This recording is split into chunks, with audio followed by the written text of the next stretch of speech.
Hi అండి. ఈరోజు వంటింటి వేళలో నా స్టైల్ ములక్కాడ కర్రీ ఎలాగో చెప్తాను. చాలా ఈజీ అండ్ టేస్టీగా ఉంటది.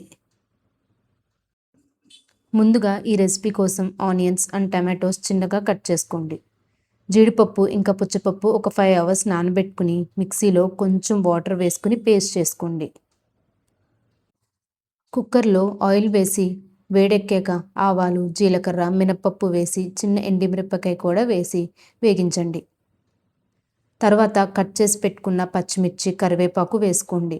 అవి ఫ్రై అయ్యాక ఆనియన్స్ వేసి కలుపుకుని మూత పెట్టి మగ్గనివ్వండి. 2 నిమిషాల తర్వాత ఒకసారి కలిపి కట్ చేసి పెట్టుకున్న టొమాటోస్ కూడా వేసుకుని మూత పెట్టి బాగా మగ్గనివ్వండి. టొమాటో సాఫ్ట్ అయ్యాక మిక్సీ చేసుకున్న పేస్ట్ వేసి కలపండి. ఇప్పుడు పసుపు, ఉప్పు, కారం వేసి కలుపుకుని కొంచెం వాటర్ వేసి బాగా కలిపి ములక్కాడ ముక్కలు కూడా వేయండి. ములక్కాడ ముక్కల్ని మగ్గనిచ్చి కొంచెం వాటర్ వేసి కలిపి మూత పెట్టి 2 విజిల్స్ రానివ్వండి.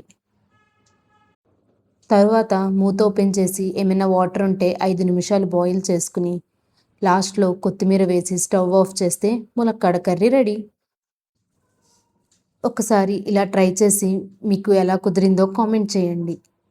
అండ్ మా ఛానల్‌ని సబ్స్క్రైబ్ చేసి షేర్ కూడా చేయండి.